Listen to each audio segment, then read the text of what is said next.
علی کی عمر صرف 8 سال تھی، لیکن اس کی آنکھوں میں وہ گہرائی تھی جو اکثر بڑے لوگوں میں بھی نہیں ہوتی۔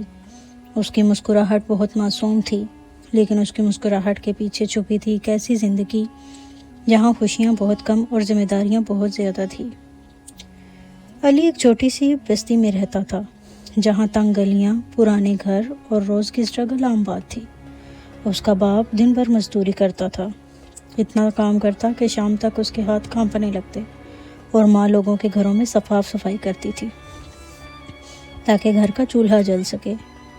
کبھی کبھی ایسا ہوتا کہ گھر میں صرف ایک وقت کا کھانا ہوتا، اور کبھی وہ بھی نہیں، لیکن علی کبھی شکایت نہیں کرتا تھا۔ ایک دن اسکول میں لنچ بریک کے دوران سب بچے اپنے ٹوائز کے بارے میں بات کر رہے تھے۔ کل مجھے ریموٹ کنٹرول کار ملی، میرے پاس ٹاکنگ ڈال ہے، میرا روبوٹ ڈانس کرتا ہے۔ علی چپ چاپ ان کی باتیں سن رہا تھا۔ اس نے کبھی ٹوائے نہیں خریدا تھا کیونکہ گھر کے حالات ایسے تھے۔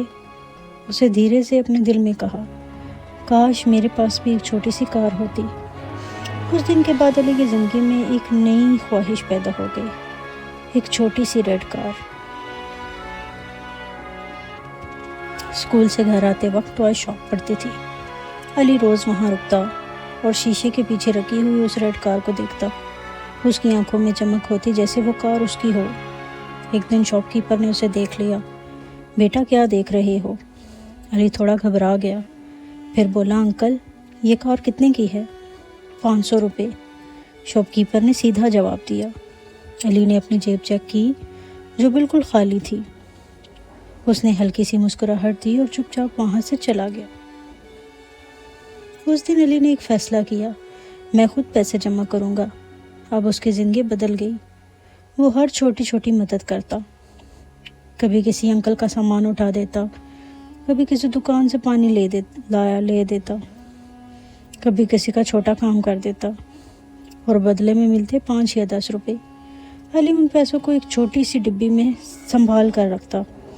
ہر وقت وہ ڈبی کھولتا، پیسے گنتا اور مسکراتا، بس تھوڑے اور۔ مہینہ گزرتا گیا، کبھی 100 روپے، کبھی 200۔ علی کی امید بڑھتی گئی۔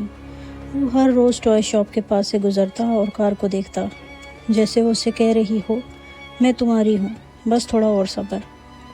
ایک دن علی نے اپنی ڈبی کھولی۔ اس نے پیسے گنے، 320 روپے۔ اس کے چہرے پر ہلکی سی اداسی آ گئی، ابھی بھی 180 کم ہے۔ وہ سوچ میں ڈوبا گھر کی طرف چل پڑا، لیکن گھر پہنچتے ہی اس نے کچھ اور ہی دیکھا۔ اس کی ماں چپ چاپ رو رہی تھی اور باپ تھکا ہوا ایک کونے میں بیٹھا تھا۔ علی گھبرا گیا۔ ماں کیا ہوا؟ ماں نے آنسو پوچھ کر کہا، بیٹا گھر میں راشن ختم ہو گیا ہے اور پیسے نہیں ہیں۔ علی نے یہ سنا، اس کا دل زور سے دھڑکنے لگا۔ اس نے اپنی ڈبی کو زور سے پکڑ لیا، ایک طرف اس کی خواہش اور دوسری طرف اس کا گھر۔ علی نے دھیرے سے اپنی ڈبی اٹھائی، اس نے ماں کو دی۔ اس میں اس کی ساری جمع پونجی تھی۔ ماں یہ لو۔ ماں حیران رہ گئی، یہ پیسے کہاں سے آئے؟ علی نے صرف اتنا کہا، میں نے جمع کیے تھے۔ ماں کی آنکھوں میں آنسو بہنے لگے۔ اس نے علی کو زور سے گلے لگا لیا۔ اس پل علی نے بس اتنا سوچا، لیکن اس کا دل میں ایک عجیب سا سکون تھا۔ اگلی صبح علی اسکول جا رہا تھا۔ آج وہ ٹوائے شاپ کے پاس سے نہیں گزرا۔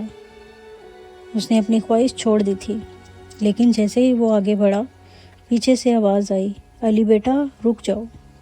علی نے مڑ کے دیکھا، ٹوائے شاپ والا انکل کھڑا تھا، اس کے ہاتھ میں وہی ریڈ کار تھی۔ علی کی آنکھیں کھل گئی، یہ میرے لیے؟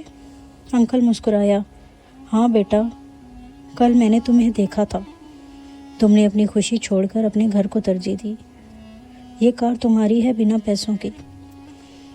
علی کی آنکھوں میں آنسو آ گئے۔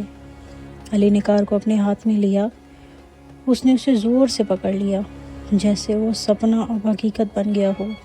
لیکن اس بار خوشی صرف کار کی نہیں تھی، خوشی تھی اس احساس کی کہ اس نے صحیح فیصلہ کیا۔